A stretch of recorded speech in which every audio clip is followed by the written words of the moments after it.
நம்முடைய இரட்சகராகிய இயேசுவின் நாமத்தில் உங்கள் யாவருக்கும் என் அன்பின் வாழ்த்துக்கள். சிறியவர்களுக்கு உதவி செய்வோம். மத்தேயு 25:40. அதற்கு ராஜா பிரதியுத்தரமாக, மிகவும் சிறியவராகிய என் சகோதரரான இவர்களில் ஒருவனுக்கு நீங்கள் எதை செய்தீர்களோ அதை எனக்கே செய்தீர்கள் என்று மெய்யாகவே உங்களுக்கு சொல்லுகிறேன் என்பார். இந்த பிப்ரவரி மாதம் முழுவதும் கர்த்தர் நம்மை தாங்கினார், தப்புவித்தார், ஏந்தினார், சுமந்தார். அதற்காக அவருக்கு கோடான கோடி நன்றிகளை ஏறெடுப்போம். அவர் நமக்கு எப்பொழுதும் உதவி செய்கிறதை பற்றி இந்த மாதம் முழுவதும் நாம் அறிந்து கொண்டோம். நாமும் மற்றவர்களுக்கு உதவுவதற்கு நம்மை ஆயத்தப்படுத்துவோம்.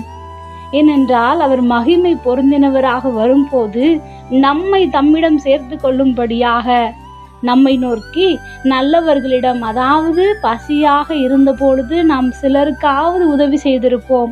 அப்படி செய்த உதவிகளையும், தாகமாய் இருந்தவர்களுக்கு தண்ணீர் கொடுத்ததையும், தனிமையில் இருந்தவர்களுக்கு ஆறுதலான கர்த்தருடைய வார்த்தையை கொண்டு சென்றதையும், ஆடை இல்லாதவர்களுக்கு ஆடை கொடுத்து உதவியதையும், நோயுற்ற வேளையில் அவர்களை விசாரித்து கவனித்து கொண்டவர்களையும், சிறையில் இருந்தபோது அவர்களை காண சென்று அவர்களை தேற்றியதற்காக என்று நாம் செய்த எல்லா நற்காரியங்களையும் சொல்லி, என் வலது பக்கத்தில் இருப்பவர்களே, நல்லவர்களே, வாருங்கள், என் பிதா உங்களுக்காக பெரும் ஆசீர்வாதத்தை வழங்கியுள்ளார்.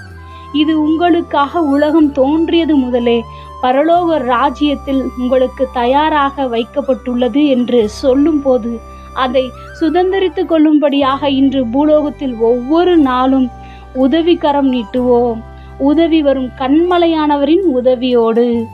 ஜெபம். அன்பின் பரம தகப்பனே, எப்பொழுதும் எங்களோடு கூட இருக்கிறவரே, எங்களுக்கு உதவி செய்கின்ற இருதயத்தை தரும்படியாக நாங்கள் வேண்டிக் கொள்கிறோம். இயேசுவின் நாமத்தில் பிதாவே, ஆமென்.